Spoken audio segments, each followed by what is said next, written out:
The Tale of Joe, blackjack dealer of Dummersville. In the bustling heart of the kingdom of Dummersville, there sat an unassuming tavern nestled on the edge of the village square. Its sign, a wooden board creaking in the breeze, simply read the luck and shield.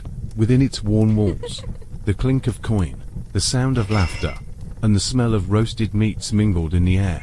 The tavern's most popular feature, however, was not the fine ale or the hearty stew, but its blackjack table. And at the center of that table, night after night, was Joe the enigmatic dealer, who had earned both admiration and suspicion from the knights and nobles who came to test their luck. Joe's backstory, a beginnings in loss and struggle. Joe wasn't always the sharp-eyed dealer of Dummersville. In his early days, he was a gambler, like many others in the kingdom. Born the son of a merchant in the village, Joe had always been drawn to risk. His father, a cautious man, had little patience for such reckless pursuits, but Joe could never resist the allure of the game. At first, it was just a small pastime, tossing coins and playing dice with his friends. But when Joe first discovered blackjack, something clicked. He loved the way it combined strategy and luck, the challenge of outthinking your opponent, the subtle art of reading the table. The only problem was Joe was terrible at it. Over the years, Joe poured every spare coin into the game, always chasing a win that never quite came. His losses mounted. By the time he was in his early 20s, Joe had become infamous in Dummersville as the man who could never win. Tavern owners and fellow gamblers grew wary of him.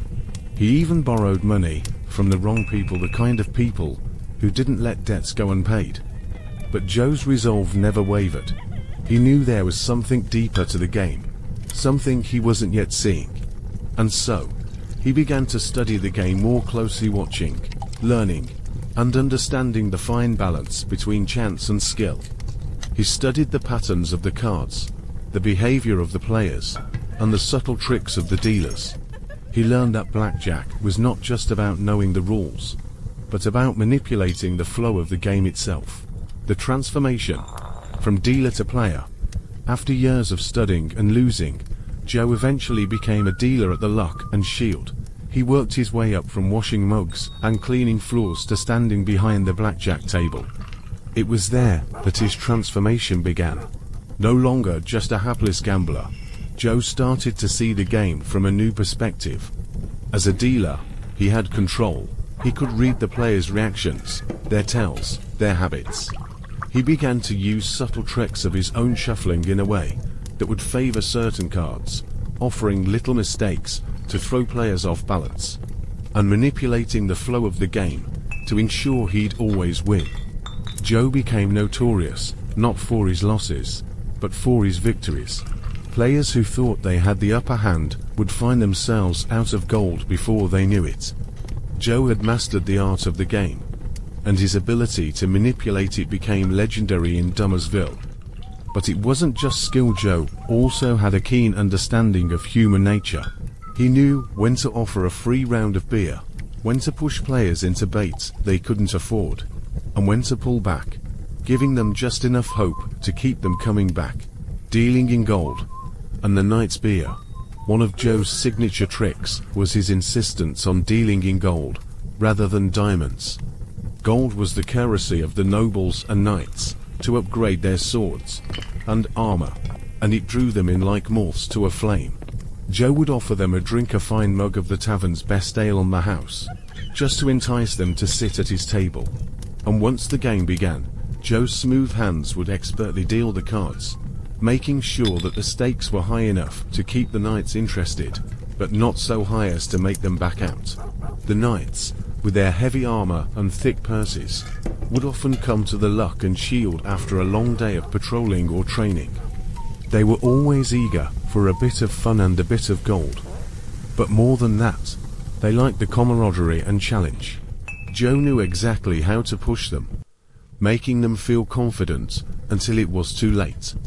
By the end of the night, many would find themselves down a few gold pieces, but Joe would always offer them a way to win it back through one more game. And that's how he kept the knights returning night after night. their lust for gold and for victory never fully satisfied.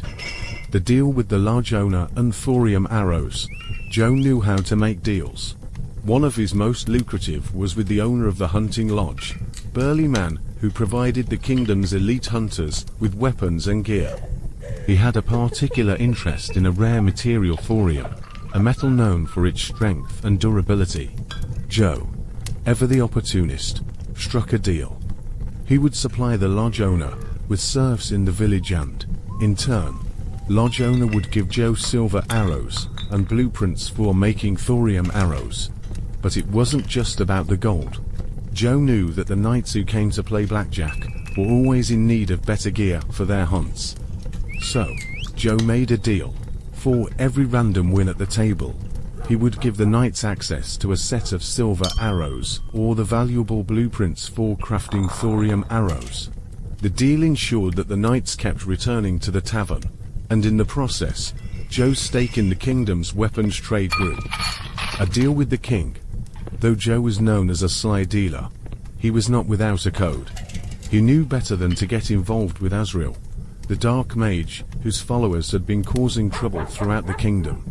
One of the terms of Joe's arrangement with King Louis was that he would not deal blackjack to any of Azrael's minions, nor anyone who supported the dark mage and his cause.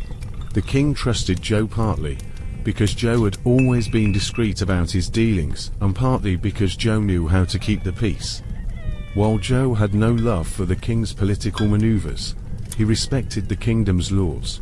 His tavern had become a neutral ground, a place where knights, nobles, and commoners could forget their differences for a time. But Joe was a man of business, and he was always looking for ways to make extra gold without getting caught. He would often walk the fine line between the king's rules and his own ambition. While Joe adhered to the law, he was always looking for loopholes, ways to make a deal that wouldn't be seen as a direct violation. It wasn't so much that he didn't respect the king's laws, it was just that Joe believed in finding his own way. Joe's personal life, winnings, influence, and ambitions. Joe used his winnings not only to live comfortably, but to build influence. He invested in properties, starting with a small home at the edge of Dummersville, then expanding into rental properties. His growing wealth allowed him to hire a few trusted individuals, some who handled his finances, others who managed his various dealings with merchants and hunters.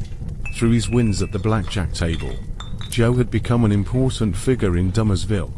Though few knew the full extent of his influence, he had his hand in many different ventures, whether it was helping the village blacksmith secure materials, or assisting with the kingdom's more clandestine dealings. He wasn't a noble, but he was as close as one could get without a title. And so, the story of Joe the blackjack dealer continued to evolve. A man who had once been a gambler, a man who had lost everything, now sat at the head of a game that drew in knights, merchants, and even the occasional noble.